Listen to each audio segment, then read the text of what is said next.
हुस्न के हाथों मौत के लाइसेंस का काला कारोबार। यकीनन अब आप सोच रहे होंगे कि आखिर 12वीं क्लास की एक छात्रा भला क्यों और कैसे जुर्म की काली दुनिया की एक मोहराब बन गई।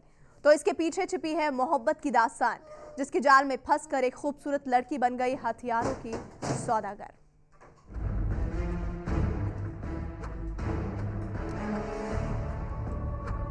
हुस्न के हाथों मौत के लाइसेंस का कारोबार।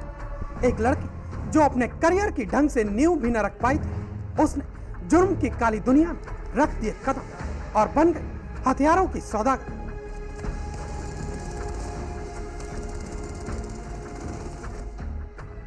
इस खूबसूरत बला को देखकर आपको जितनी हैरत हो रही है, उतनी ही हैरत आपको यह जानकर होगी कि आखिर जैनब क्यों बनी हथियारों की सौदागर।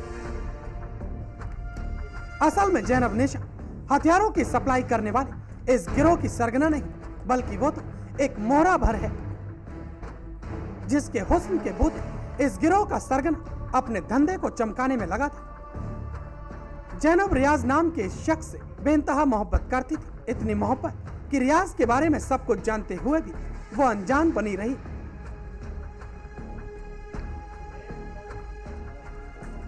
असल में रियाज पश्चिमी उत्तर प्रदेश में हथियारों की सप्लाई करता था, लेकिन वो चाहता था कि इस धंधे की जड़ें वो दिल्ली और एनसीआर में भी जमा सके। चूंकि दिल्ली और एनसीआर में सुरक्षा चाक चौबंद मानी जाती है, लिहाजा रियाज को जरूरत थी एक ऐसे वफादार साथी जो हर हाल में हथियारों के कारोबार को दिल्ली और एनसीआर में बढ़ा सके। इसी बीच रियाज की मुलाकात जैनब से हुई, दोनों में दोस्ती हुई और जल्द ही रियाज ने जैनब को प्यार के जाल में भी फंसा लिया।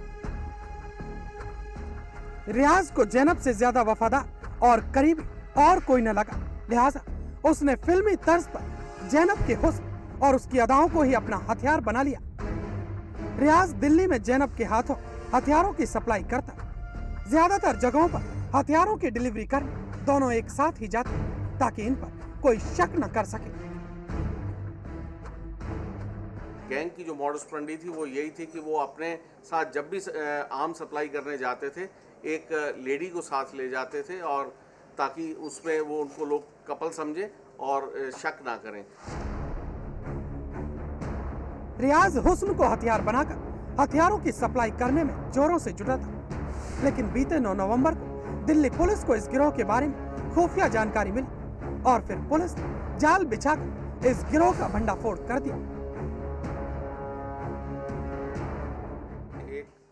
महिला और एक आदमी को अरेस्ट किया है जो कि आर्म सप्लाई सिंडिकेट का काम कर रहे थे। गन रनिंग और आर्म एम्यूनिशन ये सप्लाई करते थे क्रिमिनल्स को और दूसरे आपराधिक तत्वों को। पुलिस इन दोनों से बारीकी से पूछताछ में जुटी ताकि इस गिरोह से जुड़े कुछ और लोगों को बेनकाब कर सके, साथ ही वो ये भी पता लगा सके कि आखिर इस गिरोह के तार और कहां-कहां जुड़े थे। दिल्ली से आर निशान, इंडिया न्यूज।